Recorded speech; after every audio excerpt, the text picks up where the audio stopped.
It is 7 o'clock. We will go ahead and call to order the Tuesday, April 18th City Council meeting. Start with roll call. Councilman Becker, Here. Councilman Hartwick. Here. Councilman Johnson, Here. Councilman Schultz. Here. President Scheer. Here. Agenda item 3 is public hearings. This evening we have none. Agenda item 4 is public comment. As a reminder, the city council will receive comments from city residents. Comments are generally limited to 3 minutes per individual. Anyone wishing to speak is required to sign up in advance or state the following items for the record when called upon. That would be name, address, subject matter, and contact information. No action will be taken on any public comments unless the item is also elsewhere on the agenda. We do have 2 people signed up in person. The first person to come on up will be Courtney Majors. So if you can please state your name and your address. Hello, my name is Courtney Majors. I'm a resident at 414 East Street here in Fort Atkinson. So the issue I come to discuss is the road conditions on South 3rd Street West between Maple and Grant. This road is full of potholes, enough where locals have been hugging the line to avoid the potholes, which can endanger the oncoming traffic. Cold patching, which has been done in the past throughout the city, doesn't hold with so many potholes in one area. Cold patching is a quick fix that with Wisconsin weather is prone to fail and deteriorate fast. This is not just an issue on this one road, this is a widespread issue throughout the city. This road has gotten worse, however, throughout the winter months with the plowing and constant salting. I'm 18 years old. This is an issue that I shouldn't feel the need to speak on, but it is bad enough I'm here instead of at my school activities, which I'm the stage manager of the spring play, which is currently it's tech week, and I should be there instead of this. Thank you. Thank you. And next we will have Jody Radix. And if you can state your name and your address. Hi, I'm Jody Raditz and I live at 1245 Jeanette Street, and I am just so awed by our last speaker that I'm not going to tell you how old I am. Way to go. But I agree with her on the roads. They are tremendous. And when I first got here 2 years ago, I tried not to say anything and kind of emailed on a Zoom call that I thought the roads were terrible, but they really are bad here. And my shock absorbers are going, and I thought, I'm surprised more people aren't here complaining about it. But so I just would like to second her vote as a citizen to say, yes, it is a big concern. The other thing is just walking in the building, the flag is horrible. It's frayed, and isn't the building going to be 100 years old? Yeah. So we should have a beautiful flag out there. That's all. I want to thank you for all you do. I would like to apologize too for bursting out at meetings, but I really am trying to learn what you do and to understand it. And I have had some great public people who work for Fort Atkinson help me learn and show me things. So I'm getting there, and I will just keep learning from you. So thank you very much. Thank you. We have nobody else signed up, so this will be a first call for public comment, both in person or via Zoom. A second call for public comment. This is a third and final call for public comment. Seeing none, hearing none, we will move right on to the consent agenda. As a reminder, the consent agenda that is outlined is presented for action by the city council. Items may be removed from the consent agenda on the request of any one council member. Items not removed may be adopted by one action without debate. Removed items may be taken up either immediately after the consent agenda or placed later on the agenda at the discretion of the president. I move to approve the consent agenda as listed. Second. We have a motion and a second. Any discussion? All of those in favor signify by saying aye. Aye. Opposed? Motion carries. Agenda item 6, petitions, requests, and communications. 6A is the review and possible action relating to the proclamation recognizing National Library Week, April 23rd through 29th, 2023. Thank you. So April 23rd through 29th is annual celebration highlighting the valuable role of libraries and library workers that they play in transforming the lives of the people in their communities. The theme this year is there's more to the story. Libraries are full of stories in a variety of formats, from picture books to large print, audiobooks and ebooks and more. So there's always more to the story. We do now have the Library of Things, including museum passes, games, musical instruments, tools, and a new addition, which is our seed library. So we do have a proclamation before the City Council tonight. Staff does recommend approval of that proclamation, which declares April 23rd through the 29th as National Library Week in the city of Fort Atkinson.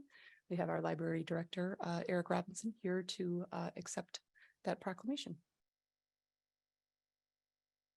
I think we have the best library around. So I move to approve the proclamation recognizing National Library Week, April 23rd through 29th, 2023. Second. Motion and a second, and I will agree, not only do I think we have the best library around, but perhaps one of the oldest. In the proclamation, you'll see that it actually states, whereas in May 1893, the city council appointed a 9-member library board. We won't talk about the maintenance budget of $350 to go with that, so. We do have a motion and a second. All of those in favor signify by saying aye. Aye. Opposed? That motion carries. We'll present that too. Eric, if you want to come up for a photo op. I couldn't even see you back there. Me too. Feel like we should be, we're kind of matching tonight.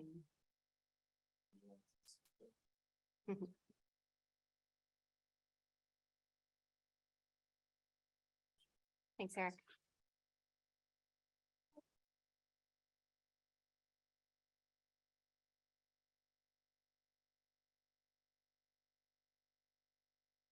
On to 6B, which is the review and possible action relating to the proclamation recognizing the 54th annual professional municipal clerks week. Thank you. So this April 30th through May 6th, 2023 will be the 54th annual Professional Municipal Clerks Week. This was initiated in 1969 by the International Institute of Municipal Clerks and is endorsed by all of its members throughout the United States, Canada, and 15 other countries. So it's important to recognize the contributions of our staff. The city's municipal clerk provides the professional link between the citizens, the local governing bodies, and agencies of government at other levels. The staff in the clerk's office have pledged to be ever mindful of their neutrality and impartiality, rendering equal service to all residents through transparency and accountable government practices. They continually strive to improve through participation in education programs, seminars, workshops, and annual conferences across Wisconsin. So the staff does recommend that the council approve the proclamation recognizing 54th annual Professional Municipal Clerks Week and recognize the city's professional municipal clerk, Michelle Ebert, and her staff, Courtney Tom and Lance Lebnitz. I'm happy to make the motion to approve the proclamation recognizing the 54th annual Professional Municipal Clerks Week. Second. We have a motion and a second, and we will make sure to get some pictures on social media between April 30th and May 6th, so that way we do true justice to our city clerk. All of those in favor signify by saying aye. Aye. Opposed? That motion carries. Now you have to come take a photo.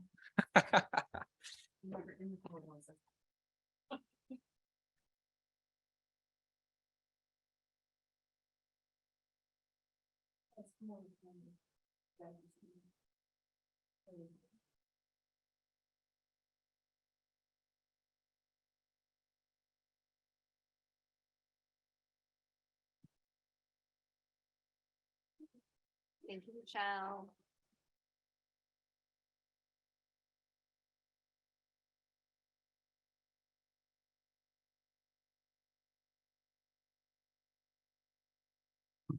Agenda item 6C is the review and possible action relating to the proclamation recognizing April as Fair Housing Month in the city of Fort Atkinson. April is celebrated as National Fair Housing Month. This year, the United States Department of Housing and Urban Development, or HUD, is celebrating the 55th anniversary of the Fair Housing Act. This landmark law was signed into law on April 11th, 1968 by President Lyndon Johnson. The Fair Housing Act prohibits housing discrimination because of race, color, religion, national origin, sex, disability, and family status. The act furthers the beliefs advocated by Dr. Martin Luther King Jr. and the other heroes of the civil rights movement. So the proclamation is not expected to have any financial impact, and staff does recommend that the city council president sign the proclamation and declare the month of April 2023 as Fair Housing Month in the city of Fort Atkinson. I move to approve the proclamation recognizing April as Fair Housing Month in the city of Fort Atkinson. Second. Motion and a second. All of those in favor signify by saying aye. Aye. Aye. Opposed? That motion carries. No picture necessary. That works. 6D is the review and possible action relating to the proclamation recognizing April 28th, 2023 as Arbor Day in the city of Fort Atkinson. Superintendent of Public Works, Tom Williamson, will present this one.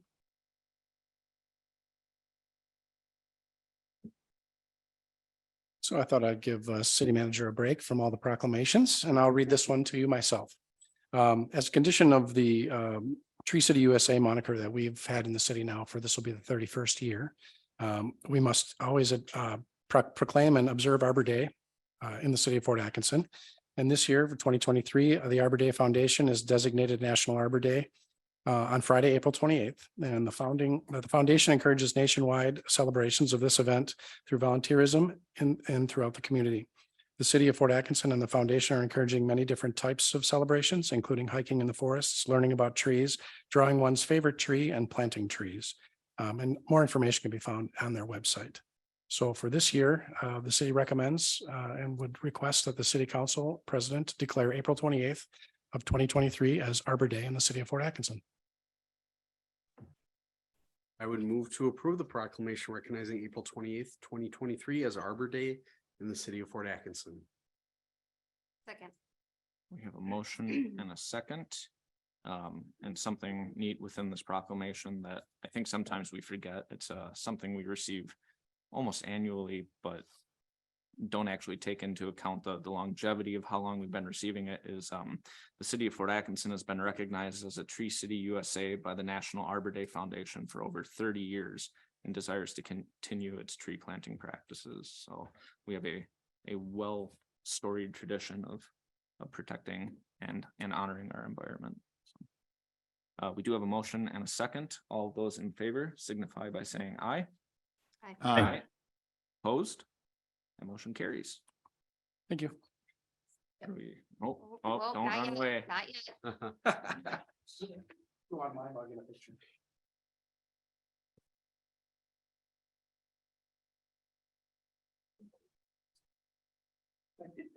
The sign's there for a reason.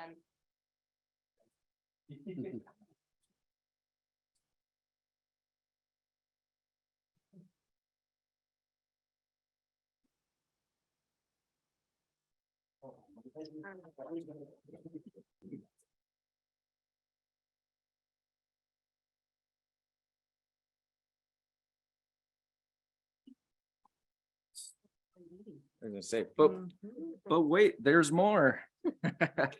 6E is the review and possible action relating to a proclamation recognizing Council President Christopher Scheer. Thank you. So I will go ahead and read the next two proclamations. A proclamation in appreciation of public service to the city of Fort Atkinson from Christopher Scheer. Whereas the city council of the city of Fort Atkinson would like to recognize and honor Christopher Scheer for 4 years of loyal service to the citizens of the city of Fort Atkinson. And whereas Mr. Scheer served 2 terms on the Fort Atkinson City Council from 2019 to 2021 and from 2021 to 2023. And whereas Mr. Scheer has devoted many hours to the citizens of the city of Fort Atkinson while serving in his capacity as a council member and as city council president. And whereas Mr. Scheer's attention to detail, thoughtful questions, and knowledge of the city of Fort Atkinson have had a lasting impact on city staff and citizens.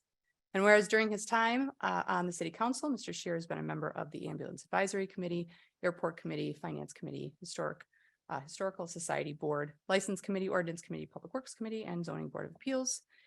And whereas Mr. Shear served two terms as the city council president, elected from his peers on the council from 2021 to 2022 and from 2022 to 2023. And whereas some of Mr. Shear's major accomplishments on the city council include the adoption of the city's comprehensive plan, hiring a new city manager, which I appreciated, annexing new land for commercial and residential growth and development, passage of the city's public safety referendum in 2022, and the creation of 2 new tax incremental financing districts. Now therefore be it proclaimed on behalf of the city council, city staff, and all the residents that the city of Fort Atkinson does hereby recognize the dedicated public service of Christopher Shear and extends their best wishes in all of his future endeavors. So, follow up. Do I need to approve it first? Oh, yes, yes, sorry. I move to approve the proclamation recognizing Council President Christopher Shear's service to the city of Fort Atkinson. Second. We have a motion and a couple seconds. All of those in favor signify by saying aye. Aye. Opposed? That motion carries.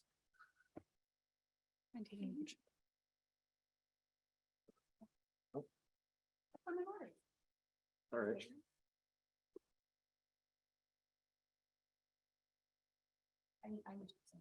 You need to present it to me. I'm not used to that.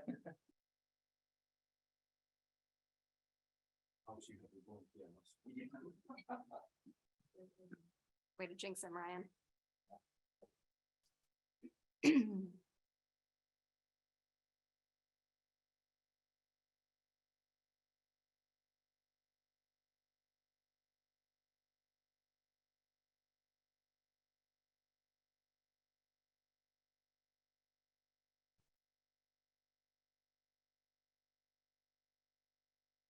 And agenda item 6F, the review and possible action relating to a proclamation recognizing council member Megan Hartwick. This is a proclamation in appreciation of public service to the city of Fort Atkinson for Megan Hartwick. Whereas the city council of the city of Fort Atkinson would like to recognize and honor Megan Hartwick for 2 years of loyal service to the citizens of the city of Fort Atkinson. And whereas Ms. Hartwick served 1 term on the Fort Atkinson City Council from 2021 to 2023. And whereas Ms. Hartwick has devoted many hours to the citizens of the city of Fort Atkinson while serving in her capacity as a council member. And whereas Ms. Hartwick's attention to detail, thoughtful questions, and knowledge of the city of Fort Atkinson have had a lasting impact on city staff and citizens. And whereas during her time on the city council, Ms. Hartwick has been a member of the Ambulance Advisory Committee, Finance Committee, Historical Society Board, Library Board, License Committee, Public Works Committee, and Tourism Commission. And whereas some of Ms. Hartwick's major accomplishments on the city council include annexing new land for commercial and residential growth and development, passage of the city's public safety referendum in 2022, and the creation of 2 new tax incremental financing districts. Now therefore be it proclaimed on behalf of the city council, city staff, and all the residents that the city of Fort Atkinson does hereby recognize the dedicated public service of Megan Hartwick and extends their best wishes in her future endeavors.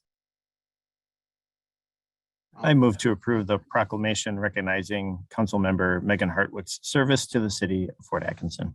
Second. We have a motion and a second. All of those in favor signify by saying aye. Aye. Opposed? That motion carries.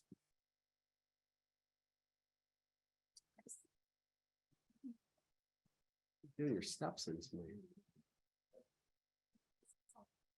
That's what it's like down here.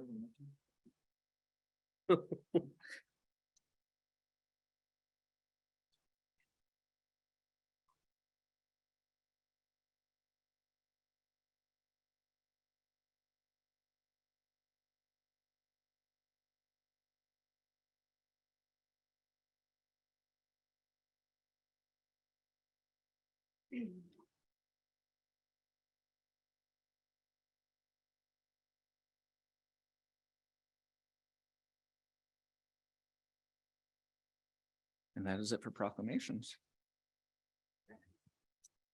Agenda item 7, resolutions and ordinances. 7A is the review and possible action relating to a resolution authorizing the execution of a cost share grant from the Department of Natural Resources for the purpose of funding a multi-purpose shelter building at the Bark River Nature Park.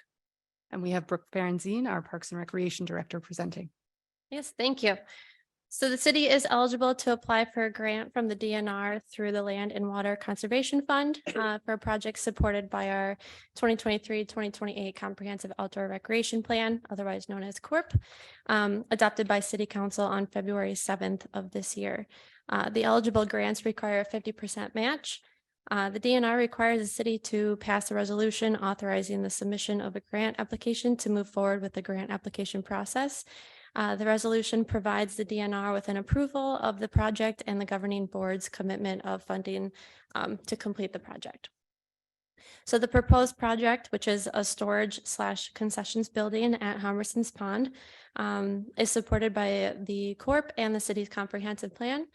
The building would measure approximately 26 feet by 44 feet, provide essential storage space for park operations, and offer a shelter overhang of approximately 16 feet by 20 feet with a concessions window for skate rentals, event donations, and a proposed wood-fire pizza oven. Once funding has been identified, the exact site plan information will come before Plan Commission and City Council for further review and approval through the Public Monument Building Review process. The Plan Commission reviewed this request and resolution at the meeting on April 11th. After discussion, the Plan Commission unanimously recommended that the City Council adopt the resolution authorizing the execution of a cost share grant from the DNR for the purpose of funding a multi-purpose shelter building at Bark River Nature Park, otherwise known as Homerson's Pond.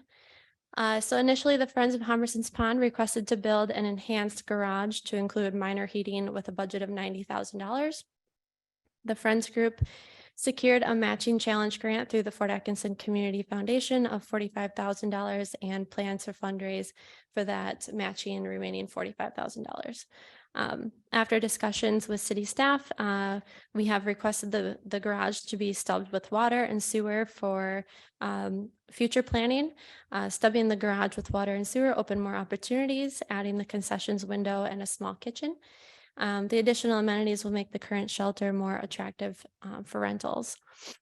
The city staff and the Friends group are actively updating cost estimates for the project. City staff will have the final budget numbers prior to applying for the DNR grant.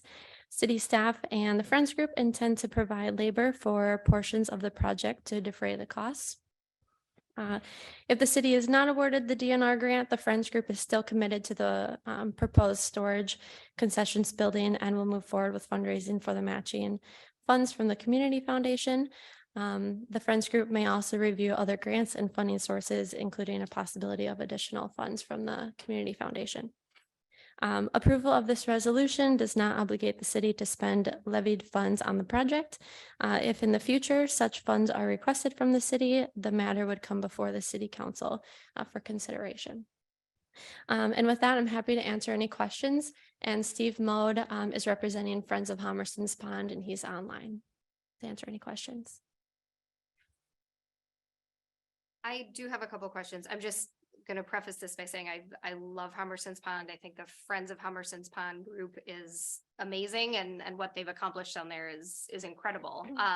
But I am just curious, can you just explain a little bit about, you know, what other projects or proposals through this Land and Water Conservation Fund the city could be eligible for? I was just surprised when looking at the whole corp, if it's a project that a group is already pursuing, that they're already pursuing fundraising for, that they're going to do whether the city is involved or not.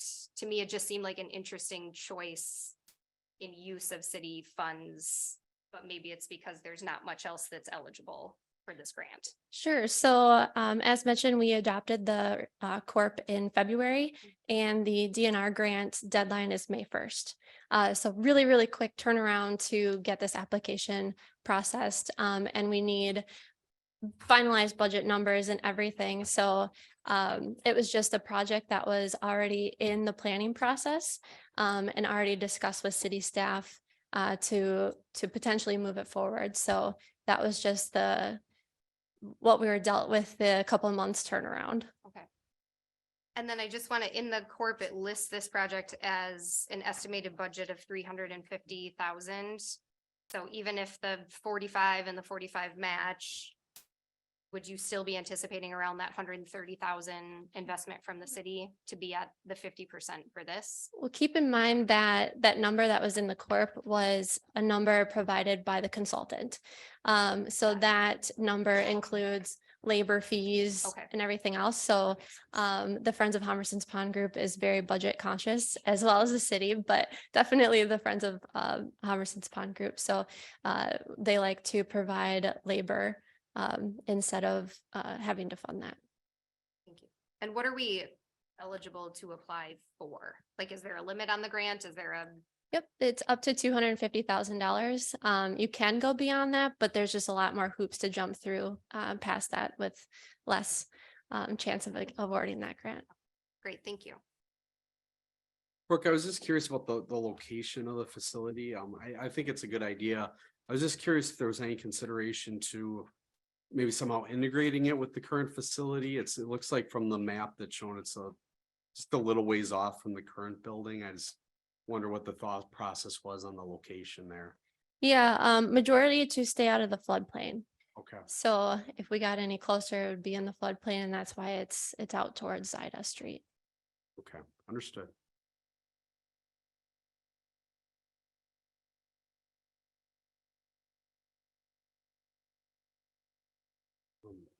I think this is a good idea. I think you gave good reasoning.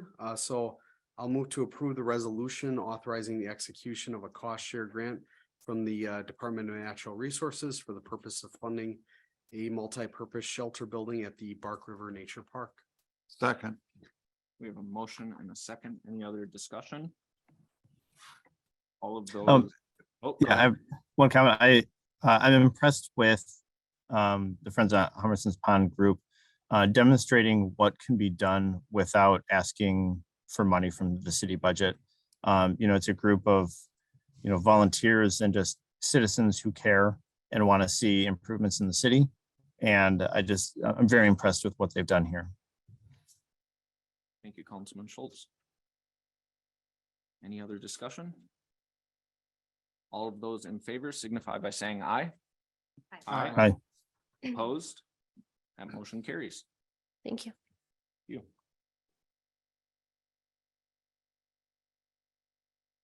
Takes us to agenda item 8, reports of officers, boards, and committees. But I believe before we do that.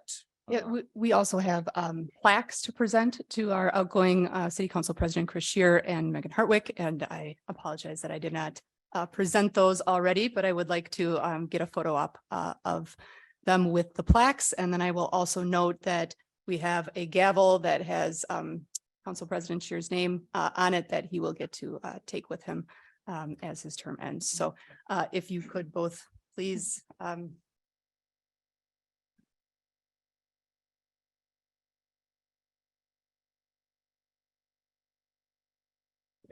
yes,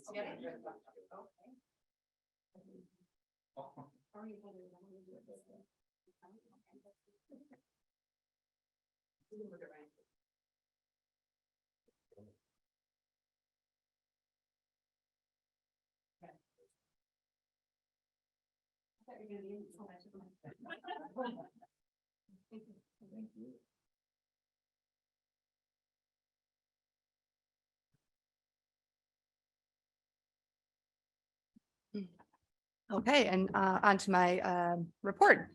On April 12th, I was able to speak for 2 minutes to the Joint Finance Committee at a state budget public hearing. I signed up to speak at 8:50 a.m. and spoke around 4 p.m. Luckily, the conference center had Wi-Fi while I waited. I spoke on behalf of the efforts of cities, villages, counties, and towns in Wisconsin and requested that the state provide additional funding for local government operations in the next budget cycle, as increasing property taxes along with the decreased state shared revenue are simply not a sustainable path forward. We held the first of 4 city council orientations today at 5:30 p.m. Topics covered included our form of government, roles of the council and city staff, open meetings and public records, council conduct, land use planning, economic development, and boards, commissions, and committees. Facility tours will take place on April 28th, and there will be 2 more sessions on May 2nd and May 16th. This week is Tornado and Severe Weather Awareness Week in Wisconsin. The city will participate in the statewide tornado drill at 1:45 p.m. and 6:45 p.m. on Thursday, April 20th. These drills are an opportunity to practice sheltering plans and talk to your family about what to do if severe weather strikes. If there is a threat of severe weather on April 20th, the drills will be postponed to Friday, April 21st. The Horde Historical Museum opened part 2 of the 61st annual Mary Horde Art Show with adult and high school artwork on display. In total, this year's show had over 1,000 pieces of art and featured artists from kindergarten to all the way to senior citizens. Part 2 remains open through Saturday, April 22nd. On Sunday, April 23rd, the museum will reopen its temporary Smithsonian exhibit titled Habitat. A speaker and animal ambassadors from the Wildlife in Need Center and other organizations will be present for the reopening, and the exhibit will remain on display through the fall in the museum's yard. Our Dwight Foster Public Library is always worth a visit, but even more so this spring as they're offering free gardening and flower seeds as part of the Library of Things, day passes to go to state parks for free, and Maggie Ginsberg, author of the novel Still True, will visit the library on April 29th at 11 a.m. All 3 of these are possible through the generous donations from the Friends of the Dwight Foster Public Library. The Department of Public Works and the Parks and Recreation Department are still looking for seasonal employees to join our team. From mowing lawn to watering flowers, there's lots of work to be done around the city, and we couldn't do it without our seasonal employees. So if there's anybody interested, please visit the city's website for more information. And lastly, I want to express my sincere gratitude to Council President Scheer and Councilmember Megan Hartwick for their service to this community through the City Council. We recognize them tonight with proclamations and plaques, but I would like to take a moment and just personally thank both of you for your perspectives and active engagement as City Council members. Your impact will be seen for many years to come, and I wish you the best in all of your future endeavors. And that's all for me. Thank you. Thank you. Agenda item 9 is unfinished business. 9A is the review and possible action relating to proposals from consultants for the development of a park impact fee analysis.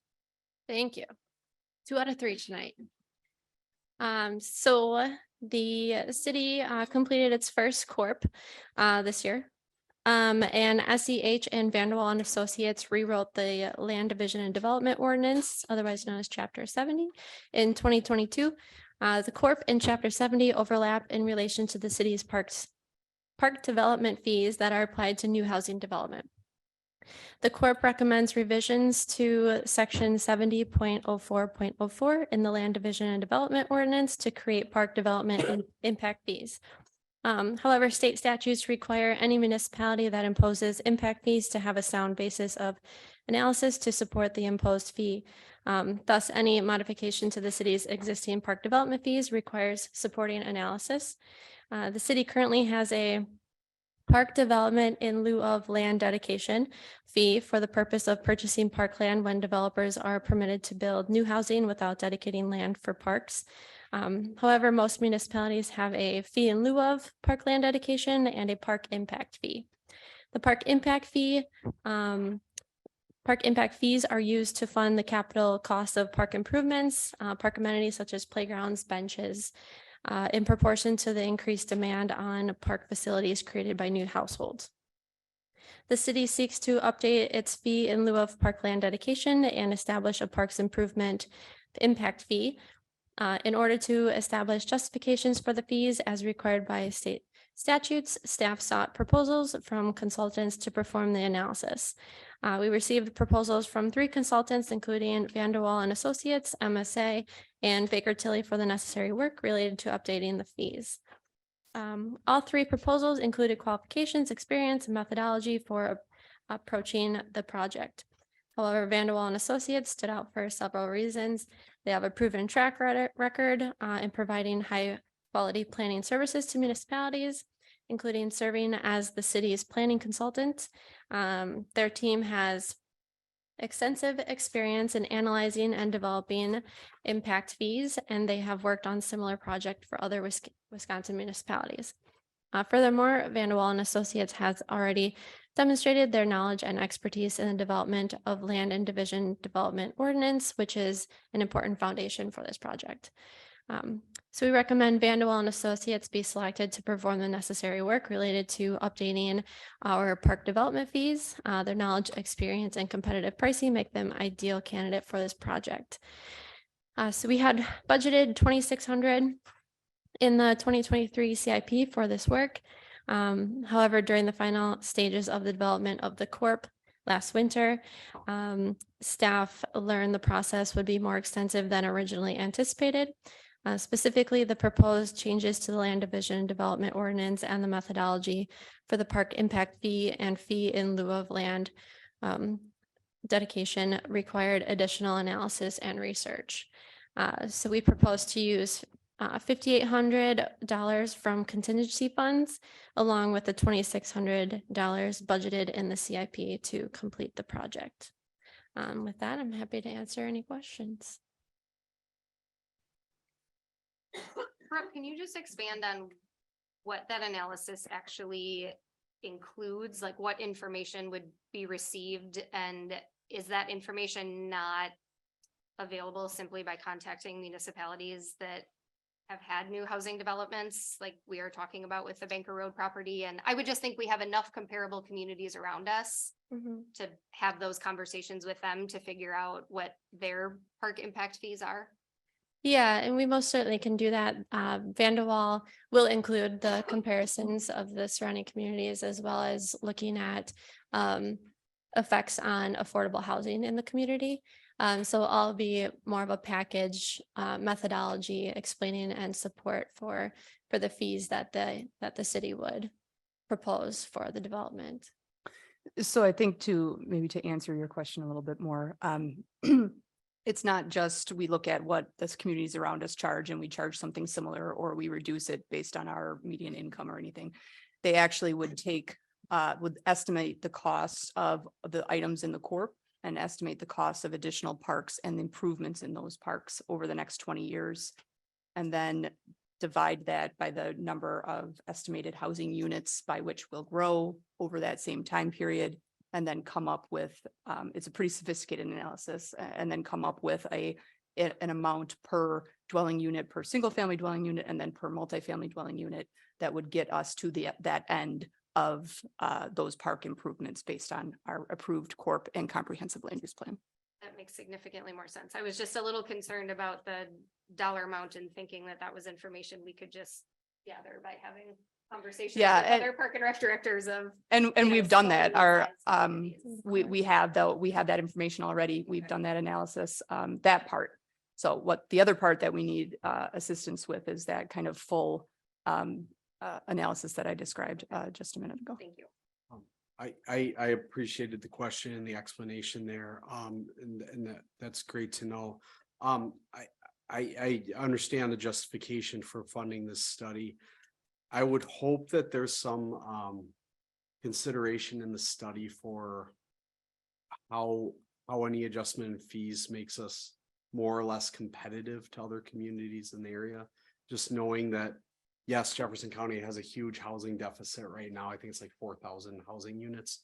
But we haven't had developers tripping over themselves to come here up until, maybe very, very recently. So I hope that'll be taken into perspective with whatever the study comes out with.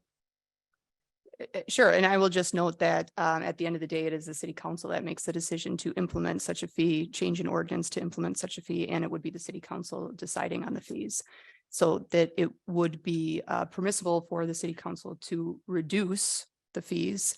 They just could not increase the fees because per statutes, we have to have an analysis behind the fee. Sure. Right. So if our consultants provide an analysis that says it's just, for example, $1,000 per dwelling unit, the city council could decide to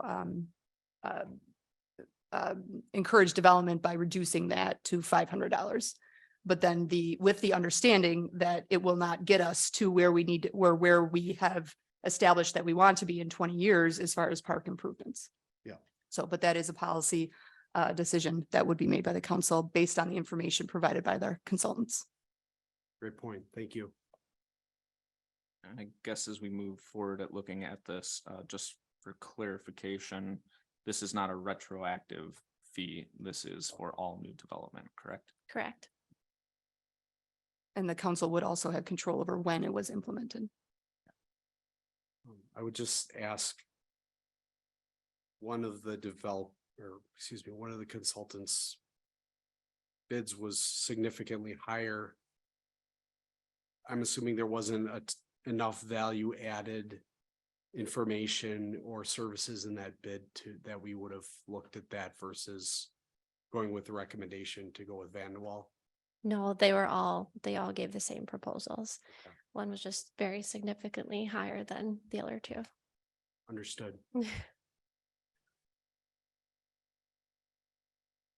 I'm comfortable with this, so I will make the motion to approve a proposal from Van de Waal and Associates to serve as the park impact fee analysis consultant for a cost not to exceed $8,400. Second. We have a motion and a second. Any other discussion? All of those in favor signify by saying aye. Aye. Aye. Opposed? Motion carries. Thank you. Thank you. Agenda item 9B is the review and possible action relating to a 3-lot certified survey map for CBF Investments LLC for the property located at 1504 and 1530 Madison Avenue. Thank you. The planning commission considered this. I do that every time, don't I? The planning commission considered this request at their meeting last week and approved it. This is a 3-lot CSM in the area that is kind of established, I think, from our perspectives. It incorporates the Goodwill property, the Ford Healthcare building, as well as a parking area between what we know as Pizza Hut and Goodwill. The CSM will redraw the boundary lines in there a bit. The plan is to transfer that property currently leased by Ford Healthcare to Ford Healthcare, preserve the Goodwill property as a standalone property, and then the third parcel, the outlot, will be an unbuildable lot that will allow for a future option with respect to parking between either the Goodwill building or the Pizza Hut building. We've had a lot of discussion about this particular CSM with city staff and CBF looking at how we deal with the end of Doris Drive. And I think I've come up with a solution that will meet all parties' needs. There were a couple of requirements listed in your memo for conditioning the approval. The first was a signed acknowledgement by the property owners that would be affected by the eventual closure of the access to Lexington Avenue. That's the area that, if you've been out in the vicinity, has currently Jersey barriers blocking that access because of some issues with cut through to the high school. The second was a review of those final cross access agreements. So all the various entities out there have agreements that say, yes, we can move through each other's property. That is all fine and dandy until the property owners change and suddenly they realize that they're not quite getting along as well. So we'll make sure those cross access agreements are in place. And the last was removal of some setback lines on the CSM, which has already occurred. So all relatively minor, just kind of check the box type things. I'd be happy to answer any questions that the city council might have related to this request. Andy, I think there is an agreement between the owners currently that's unsigned, but it's 95% done regarding the closure of Lexington. And I have seen the final cross access agreement, and I think that it would suit the purpose. And I believe that the setback lines were removed on the last CSM. Is that? They were, yeah, it was a minor thing, but yeah, I think we've already seen a version. There'll be a final version that will come forward for signature by city staff before it's recorded. So these items that we've listed here are already in process. It sounds like with Attorney Westrick for review. So Yeah, I think they're in pretty good shape when you're done.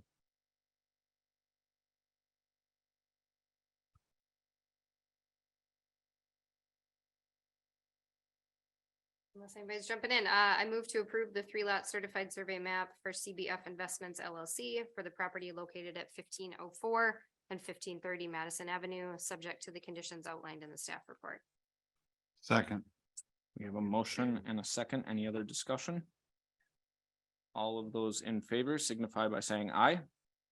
Aye. Opposed? Motion carries. thank you. Thank you. Agenda item 10 is claims appropriations and contract payments. 10A is the review and possible action relating to the verified claims presented by the Director of Finance and authorization of payment. Move to approve list of verified claims presented by the Director of Finance and authorize payment. Second.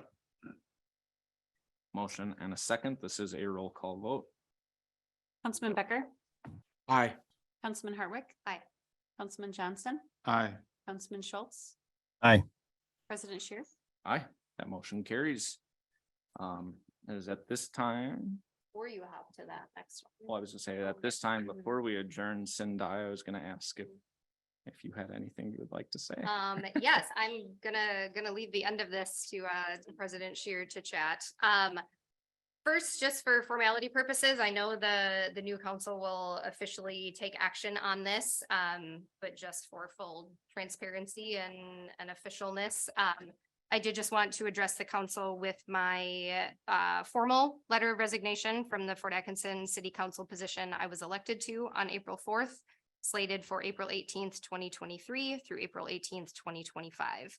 Please accept this resignation effective following the completion of my previously elected term at the completion of this meeting today, Tuesday, April 18th, 2023. You guys also know there's no way I was gonna leave without offering up some comments and some feedback. And I know I'm normally the very off the cuff council speaker, but I did write down some notes here just of some things I felt it was important to say before I leave. Although leaving this position was the right decision for me and my family at this time, it does not make the process of vacating this seat easy, nor have I approached this transition casually. I am incredibly proud of what this council has helped accomplish over the past 2 years, and I'm humbled to have played a small role in some of that work. And although I will not miss occasionally being an online punching bag for Facebook commenters, I will absolutely miss the work. Because work is what is being done every single day in this room and in many other rooms and offices across our community. Leaders, staff members, and volunteers are working tirelessly to support our community and put Fort Atkinson in the best possible position to grow and support the needs and desires of our residents. And the fact that we have City Manager Houseman at the helm leading the way for Fort Atkinson should have us all eager to see what our future holds. Rebecca is undoubtedly one of the hardest working individuals I have ever known. Her attention to detail, her extensive knowledge about every single aspect of running a city, her ability to address so many important issues at the same time, and her desire to make Fort Atkinson a thriving community are unmatched. She is a tremendous asset to our city, and we're lucky to have her here. And whether or not you agree with every decision made by leadership or council, I know I have not always been on the majority side of every vote. I do not feel it is up for debate how thoughtfully and exhaustively decisions are made on behalf of this community. It doesn't mean every decision will be the correct one or that mistakes won't be made, but rather that decisions are not made lightly, nor are they made without research and review. Because the people in this room, whether council members, city leadership, department heads, or other staff, are here because they care about Fort Atkinson and because they have a heart for public service. Public service has never been an easy role, but it is one that has been made all the more difficult and frustrating to navigate in our current climate, as authentic community engagement has become replaced by superficial online assertions. The taxpayers of this community absolutely have the right to speak for their money by questioning and challenging leadership. And I truly appreciate those who have taken up that role in effective and constructive ways.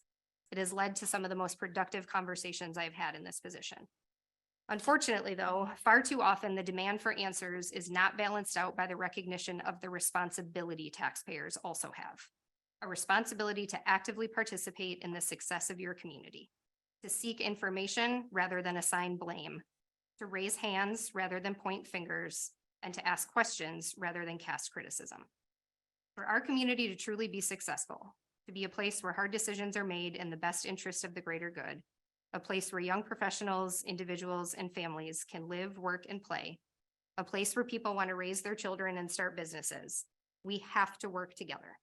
We have to acknowledge one another's expertise, and we have to care about Fort Atkinson. We have to recognize that we can respectfully and productively disagree. We have to realize the role we can each play to be informed and engaged, and to recognize that none of us already knows everything we need to know, and that there are always opportunities to learn. The more we learn and the more we connect and collaborate, the stronger Fort Atkinson will be. And I encourage those who are joining this strong council to hold that same belief. So thank you to those who have recognized their roles and taken them seriously. Thank you to all the department heads for answering the plethora of questions you knew I would always throw at you while you were up at the podium. Thank you to this council for being so active and for working on some very hard things. And thank you, Rebecca. I look forward to continuing to serve Fort Atkinson in other ways and in whatever capacities might present themselves in the future. Thank you, Megan.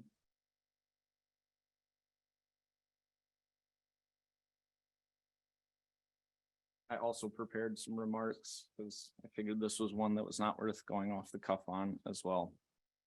However, I don't think it hits you until you're actually sitting here ready to read your remarks that this is coming to an end. But I cannot put into words how much of a privilege it has been to serve my community in the capacity of a council person for the past 4 years and as president for the last 2 years. I've genuinely enjoyed 99% of my time as an elected official and would not hesitate to run again in the future. But for right now, I'm looking forward to returning to citizen life and spending time focusing on my friends and family. I've never minded the pressure, scrutiny, or outright anger that has come my way by being an elected official. But please remember that all of us sitting on this side of the chamber are regular people. We are your neighbors and we are your community members.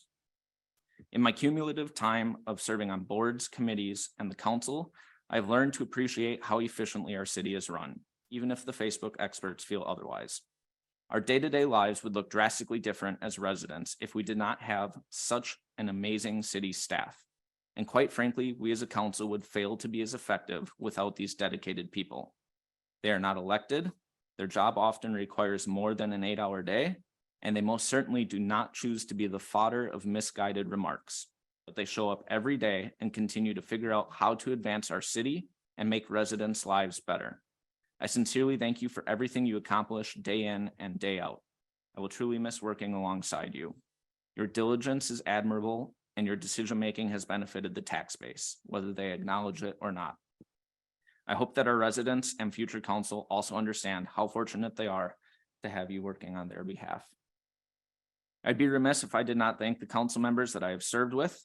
We are nonpartisan elected officials, and every person that I have served with has exemplified why we run for public office and seek to better our city. No person up here has a D or an R in front of their name. We do not practice divisive politics in this chamber. We are focused on representing our constituents and representing our city. I've asked a lot out of our council in 2 years, but we have been effective in addressing infrastructure needs, creating housing opportunities, and ensuring safety and sustainability for current and future citizens of Fort Atkinson. This progress has not always come with consensus, but we have found ways to represent the interests of the city and the constituents alike. We also recognize that our biggest impact is usually something you don't see on a daily basis and can be as simple as a new lawnmower, complex like a wastewater treatment facility, or restructuring borrowing so taxpayers save money in the long run. As an aside to our existing council and future council, I remind you that we are elected to advocate for constituents, but also to advocate for the city. You must find a way to balance the needs of each appropriately, and at times they will not be mutually beneficial. The decisions you make today should take into consideration the impact in 10 years' time. And if that isn't an outcome that you can sell to constituents, is it worth pursuing? I believe that an elected official has the unfortunate but necessary role to tell people what they need to hear, not what they want to hear. That is what separates us from politicians. Finally, I'd like to remind our residents that you can still be engaged in the decision-making process through a number of legitimate and constructive ways. I encourage you to explore any of the city committees and boards that have vacancies right now. If that is too much commitment, perhaps start by utilizing the 3 minutes of public comment that is available at the beginning of every council meeting. If public speaking isn't your forte, you can always write an email to the publicly available council email addresses. Being a keyboard warrior on Facebook looking for affirmation is the farthest thing from legitimate engagement with an elected or city official. At best, it discourages those who work on your behalf, and at worst, it dissuades quality candidates from running for a council seat. I choose to believe that community forums can be a place for good, but it is so heavily outweighed by the negative and critical comments from residents. Contrary to popular belief, our pockets are not lined. And for the $300 a month we receive as a stipend, it hardly makes being a public servant worth it. I guarantee we are still fortunate that everyone sitting on this side of the council chambers would serve even if there was no stipend. All any of us can ask in return is that you utilize official channels and sources for your information and avoid the hearsay on social media. Thank you again to the residents that gave me the opportunity to represent and serve them for the past 2 years. Thank you to our city staff who have been willing to field my questions and entertain my ideas. Thank you to my council for running with me and not away from me. I will cherish our time spent together and our conversations about what Fort is capable of. While my time as a council member is coming to an end, I still plan to be an active member of our community and will always take time to answer questions. We all love Fort Atkinson for different reasons, and we all have a role in making Fort Atkinson a special place.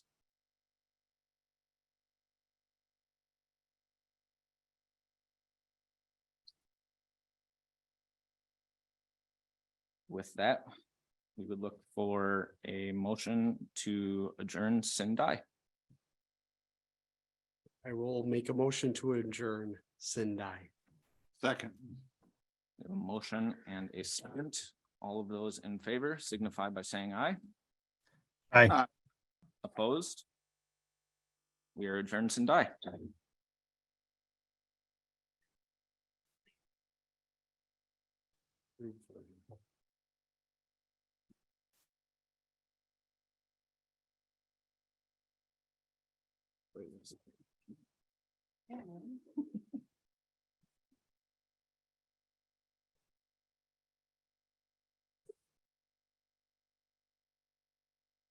That's fine.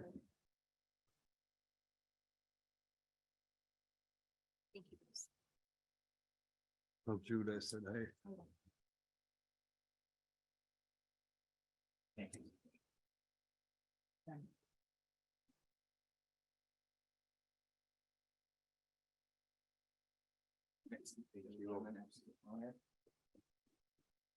Bruce.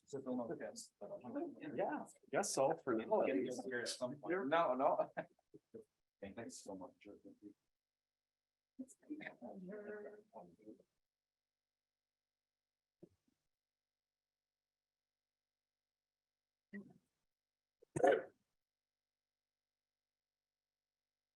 Okay. Clerk Ebert, can you please administer the oath of office to our newly elected council members?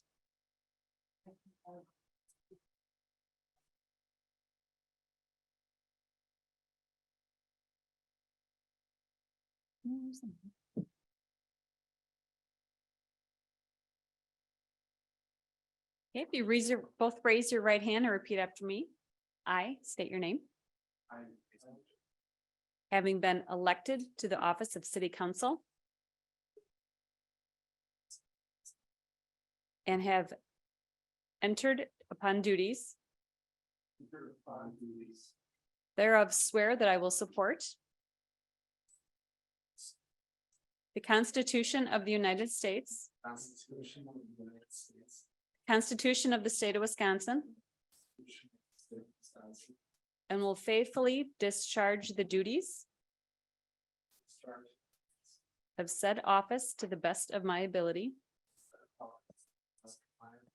So help me God.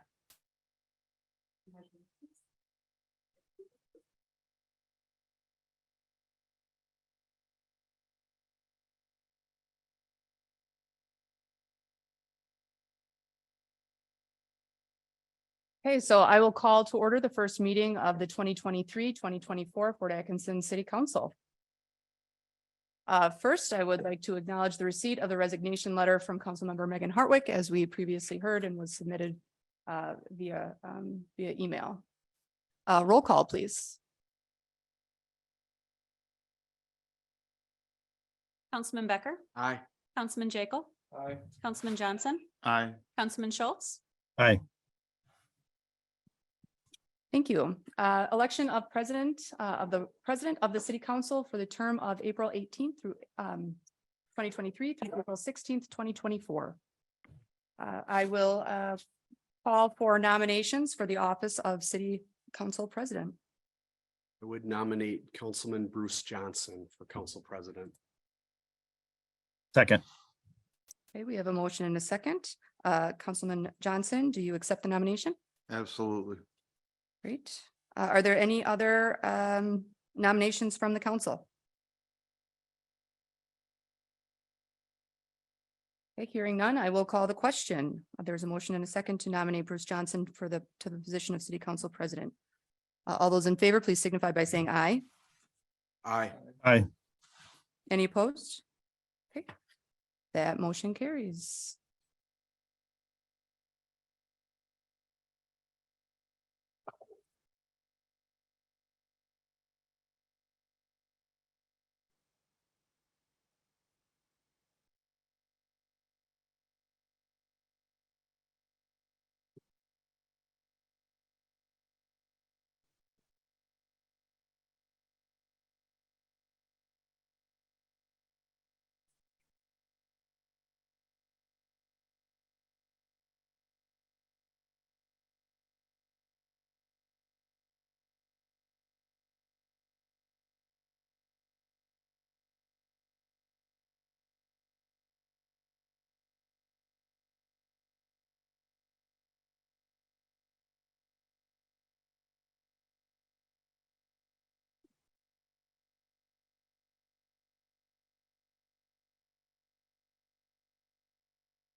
You call to orders already? Nope, we're just up to 17.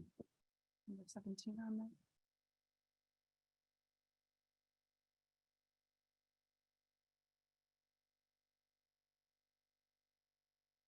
Item 17, review and possible confirmation of city manager's appointment of Eric Schultz to serve as council representative on the planning commission. I will move to approve Eric Schultz to serve as council representative on the planning commission for the 2023-2024 term. Second. All those in favor? Signify by saying aye. Aye. Aye. Opposed? Motion carries.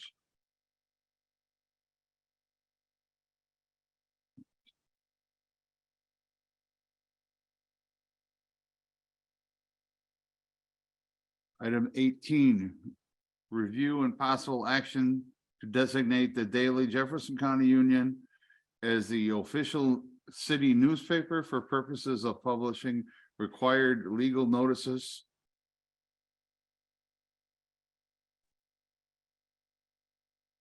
I have a question for the city manager.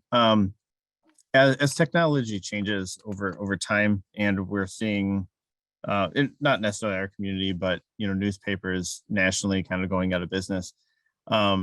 Is it mandatory that it has to be a physical printed newspaper? Yes, at this time, state statutes do require that.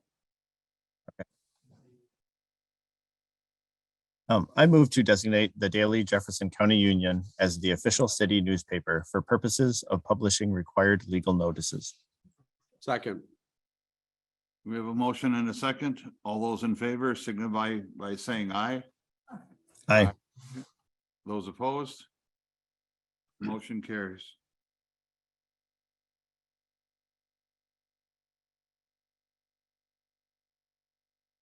Item number 1, review and possible action relating to a resolution authorizing the vacant city council position to be filled. Thank you. As you saw tonight, we had a council member resign for the term for the 2023 to 2025 term. The city council has several options for filling that seat. The council can appoint a successor agent for the successor for the remainder of the term, appoint a successor for 1 year appointment through April 16th, 2024, and add a 1 year term for a city council member on the April 2nd, 2024 ballot. The city council can order a special election or leave the seat vacant for 1 year and add that 1 year term for a city council member on the April 2nd, 2024 ballot. So options 1 and 2 include appointing a successor either for the remainder of the term or until that April 2024 election. Option 2 represents a hybrid approach, which includes the appointment of a council member through an efficient and fair application process, and then also puts a 1 year term on the ballot so that voters can choose their representative for the remainder of the term. Option 3, the city council may order a special election, but that process does take between 4 and 6 months.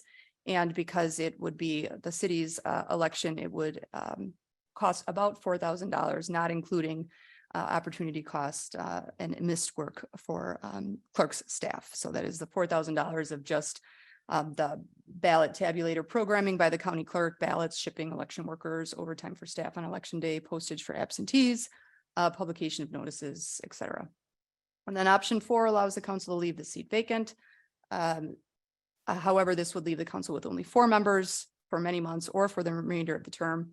Even numbers are challenging for elected bodies, especially for an elected body that already has few members, such as this 5-member city council. So staff does recommend that the city council adopt the attached resolution authorizing the vacant city council position to be filled by appointment, then special election, including the application process and the schedule as outlined in the resolution and the supporting materials. I would be happy to answer any questions council may have. What is the time limit on this?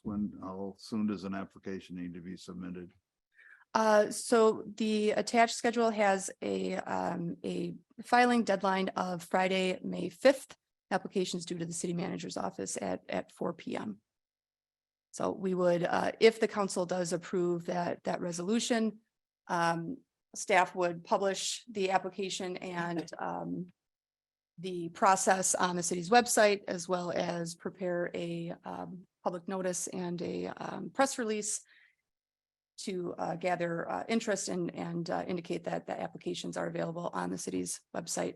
For the schedule, we would also publish a type 2 notice of the process and the availability of applications in the Jefferson County Daily Union on April 24th and May 1st. The city council could interview applicants if they were interested in that. That may occur on May 9th. And then the city council may take action on the appointment of an applicant to the city council for a 1 year term. Then on May 16th, May 17th, the newly appointed member would their term would begin. However, if there needs to be more time in that process, the council could take additional time to interview or narrow down candidates and potentially take action on June 6th. So other items on that process and schedule include November 28th. That is when the city clerk would publish a type A notice of that spring election. There would be one contest for two-year terms, vote for up to 2 on that ballot. And then per this resolution, if the council adopts this resolution, then there would be a one year term on that ballot. It would be a separate contest than the 2-year term. And then as of December 1st, candidates would begin to circulate nomination papers. They would need to indicate on that registration document and the nomination papers which contest they are seeking, either the 1 year term or the 2-year term.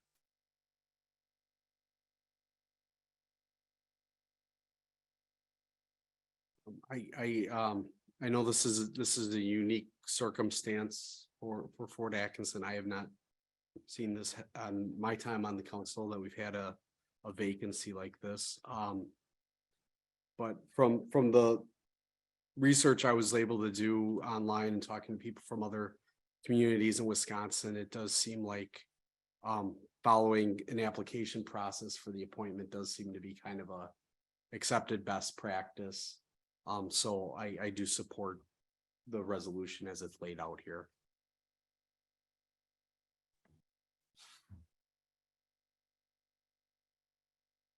I also support the resolution as it's laid out. I agree to that too. It does give the people to speak their mind again. It does kind of suck how it did go through, knowing that people did know the potential that Megan did not want to run or be reelected. But per state statutes, it does kind of mess everything up, so. I guess I will make the motion to approve the resolution authorizing the vacant city council position to be filled by appointment and then special election. Second. We have a motion and a second. All those in favor signify by saying aye. Aye. Opposed? Motion carries.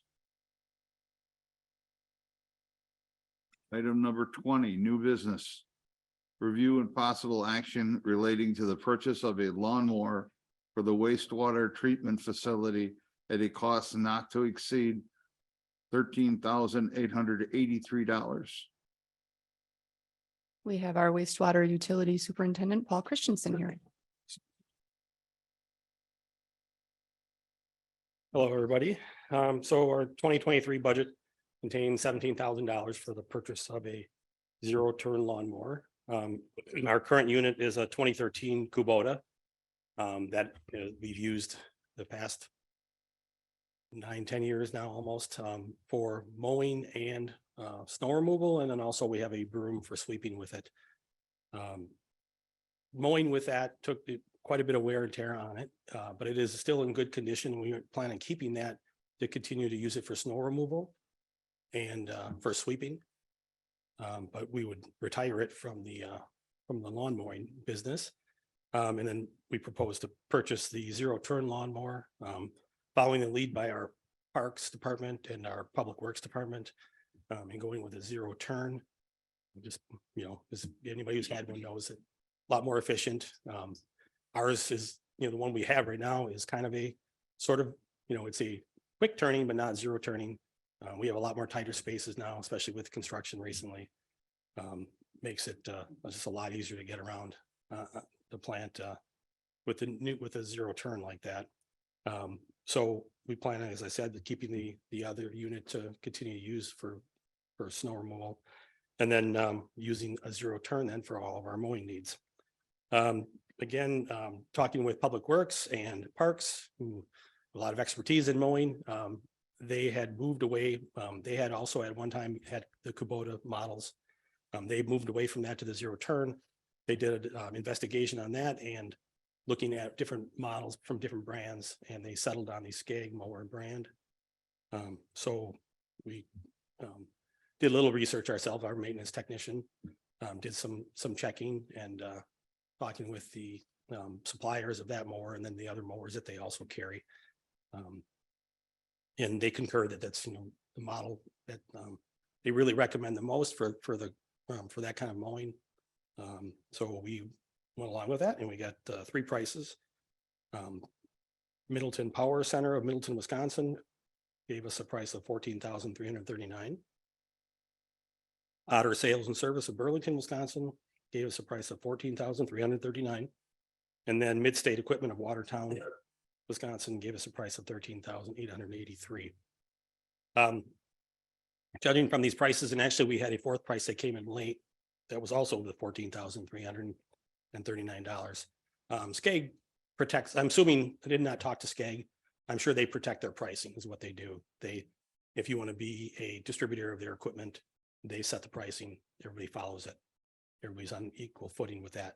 The price from Midstate Equipment is a Sourcewell price. I'm a little familiar with Sourcewell. It's a purchasing co-op that is actually run out of Minnesota, but it extends into Wisconsin. Municipalities can purchase under that contract. So that's why they had that bit better price. So we do recommend purchasing the mower from Midstate Equipment of Watertown, Wisconsin for the $13,883. Any questions? Engineer Sally, could you maybe speak to whether or not any other local businesses were contacted for quotes and why we are choosing this piece of equipment over maybe another piece. Yeah, we did have an email, I think, come out from the owner of the Fort Atkinson Small Engine Shop. That's a Toro dealer. We have purchased Toros in the past. I think the last unit we purchased was in 2017. And we purchased it from then R&M Small Engine Repair. In that time, those units we've had challenges with them, mainly in the Parks Department where they run 5 days a week, 8 hours a day. Their durability was the issue that was coming up.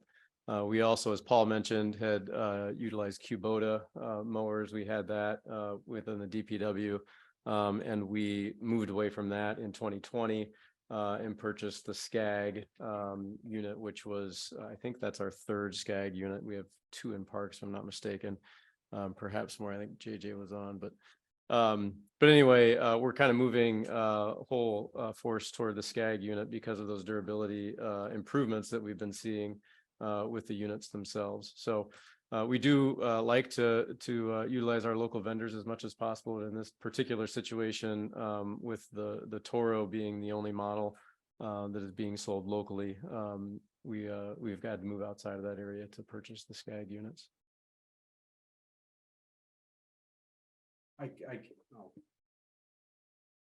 I can understand the desire to keep equipment similar, between multiple units. That makes sense. So I appreciate that explanation. I will go ahead and move to approve the purchase of a lawnmower for the wastewater treatment facility from Mid-State Equipment at a cost not to exceed $13,883. Second. We have a motion and a second. All those in favor signify by saying aye. Aye. Aye. Aye. Those opposed? Motion carries. Thank you. Item 20B, review and possible action related to the purchase of an ABI Force laser grading machine and attachments for the Parks and Recreation Department at a cost not to exceed $48,160.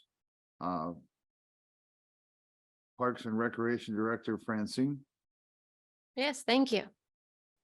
The city has 3 parks with a total of 6 ball fields that are used over 130 days of the season by user groups and our Parks and Rec programming. The ball diamonds are currently maintained with the help of infield groomers, which are stationed at each park. Staff had budgeted to replace 1 infield groomer this year, but after evaluating the needs of the parks, staff is proposing to invest in an ABI Force instead. This machine will allow staff to perform the necessary tasks, such as laser grading work, leveling, smoothing, and finishing ball diamonds, and maintaining the safety of the playing field through the use of the dual slope laser transmitter. Over time, as the fields get groomed, dirt builds up at the edge of the infield, causing a lip to form.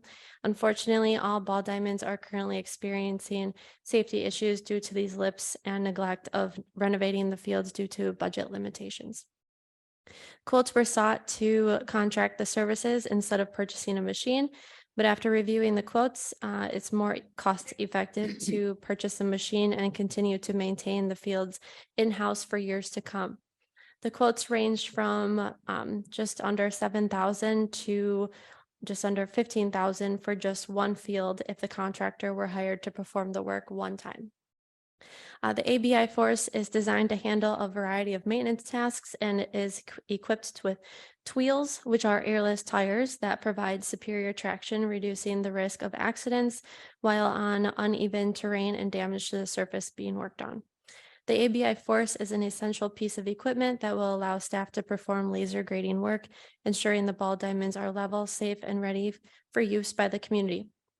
In addition, staff is also requesting to purchase a drag attachment to level, smooth, and finish the ball diamonds, as well as laser electronics and pile kit that controls the laser system. Grading is the process of leveling a surface to a desired gradient by cutting, filling, and smoothing the soil. Laser grading establishes surface elevations through the process of moving soil within a given area using a grading mechanism equipped with an automated blade control system. The machine is equipped with the necessary attachments essential for the maintenance operations and will enable staff to complete a wider range of tasks with greater precision and accuracy. A properly graded field will provide a smoother playing surface, decrease standing water, increase playability, decrease the length of rain delays, decrease potential for injuries, and reduce settling in heavy play areas. Laser grading helps staff to optimize field conditions by maintaining an accurate slope. The ABI Force is the only machine versatile enough to tackle fine finish grooming, game day preparation, as well as tough seasonal renovation and laser grading work. No other company offers a similar or competing product due to a patent technology design and must be purchased by the assigned exclusive dealer in the local region. The machine comes with a 3-year warranty and has a 15-year life expectancy. So we had initially budgeted $18,500 for an infield groomer in our 2023 CIP. Due to the increased cost of the ABI Force, staff is proposing to change future CIP items to accommodate a payment plan for the ABI Force over the course of 4 years. The payment plan included in the memo shows the loan of $45,168 plus 5.59% interest, equaling a total of $48,160 through the payment plan. There's no prepayment penalty for the payment plan, and as such, if the purchase is paid off in 2024 or 2025, the city may pay less in interest. So with that, I'm happy to answer any questions. And also JJ, he's our Parks Maintenance Supervisor, is on Zoom as well to answer any questions.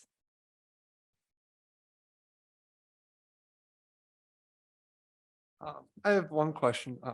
Where you say, the financing, where are you financing it through? Is that through the ABI company itself or through a local lender? Or? Yeah, through the company. Yeah. Okay.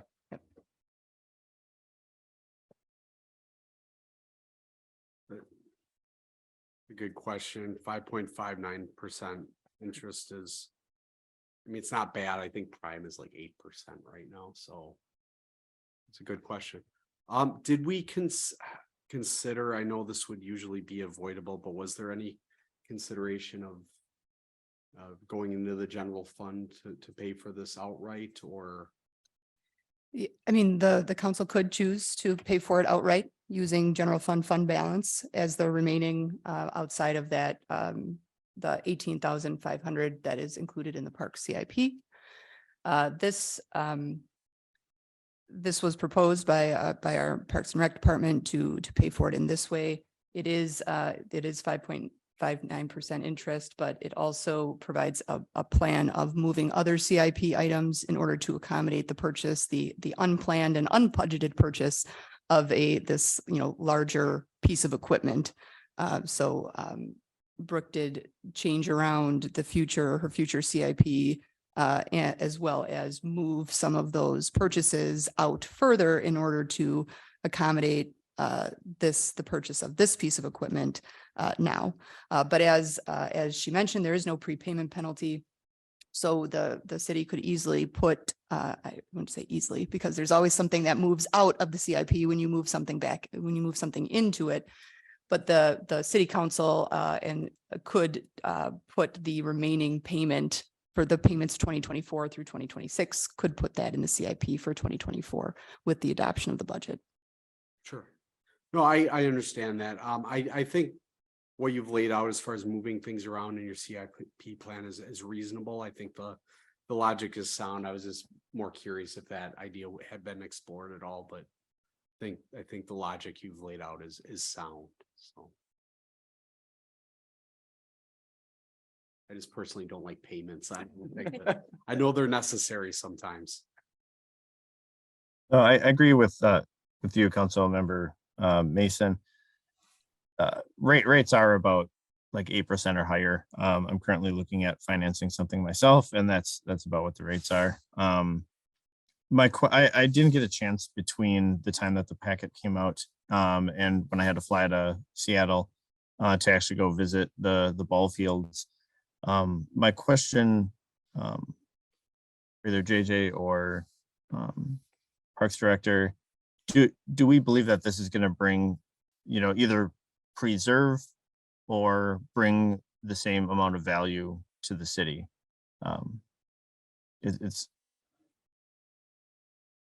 I'll leave it at that. I guess I'm not too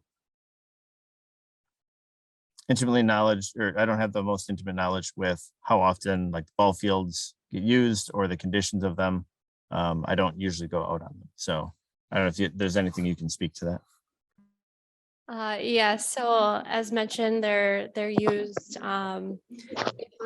April starts practices for some baseball teams, and it goes through August. And every year they're starting earlier and ending later, and adding more and more to the fields. And as mentioned, we haven't renovated the fields. Also, the groups increase the grades, so the ages, and that extends baseball bases. So and JJ can give more info on this if he can correct me if I'm wrong, but the first set of bases were at 60 feet. 3 years later they might extend it to another age group to 65 feet. This happened at Memorial, where there's three lengths of bases, where the third base, or where the base is almost in the outfield at this point, to where this machine will help edge it and expand those fields to make it playable for the correct age groups. And then over time, when people groom these fields with just picture a garden tractor, a 3-wheeler, and a drag, they go towards the edge between the outfield and the grass, creating a lip over time. So there's about a 4 feet drop from the edge of the infield to the grass, where if you can imagine a baseball player going to catch a ball running, they have really a high chance of tripping. So it's really a high safety hazard. I mean, inches, right? Not 4 feet. Oh, Yep. at 4 feet, actually, yes. Not like a drop, but a slope of drop. Could you also maybe explain how many times per year, or how many times you would use this piece of equipment on to level those fields? Yeah, JJ, you want to speak to that question? Yeah, so the initial plan is obviously we can't renovate the fields fully during the season. So we would basically, if the machine is approved, we would basically laser grade, reestablish the field, get it to the best playing conditions and the circumstances that they are in now, and reset some of the stuff that we can. And then starting in the fall, we would re-renovate. But on a daily basis, I would say we could re-level the fields like at least once a week or bi-weekly. I mean, we would still have the 3-wheelers for the clubs to use, but then the staff, the trained staff for the park and rec would have access to this level laser grading machine to fine tune the fields better than what the clubs could do.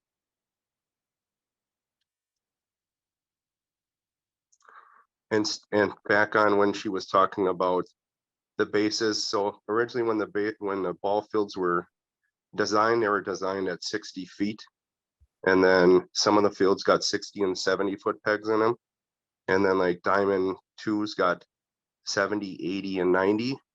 And what happened is the fields have not been renovated and the infields have not been cut properly to accommodate those. So as she was stating, the bases are almost in the grass.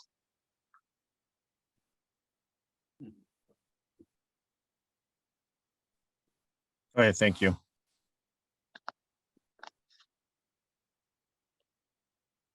I'll make the motion to approve the purchase of an ABI force laser grading machine and attachments for the Parks and Rec Department at a cost not to exceed $48,160.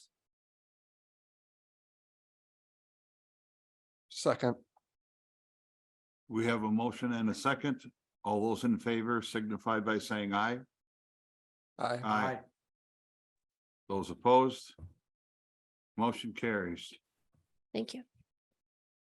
Item 21, miscellaneous. Tonight we have none. Before we move to the final item, I would just like to express my gratitude to my fellow council members for appointing me to this position. And I do so love a challenge, and it is going to be a challenge to live in the shadow of Chris Shear's work. He did a stellar good job, and I hope I'm up to the challenge. I will do my best to be there for you.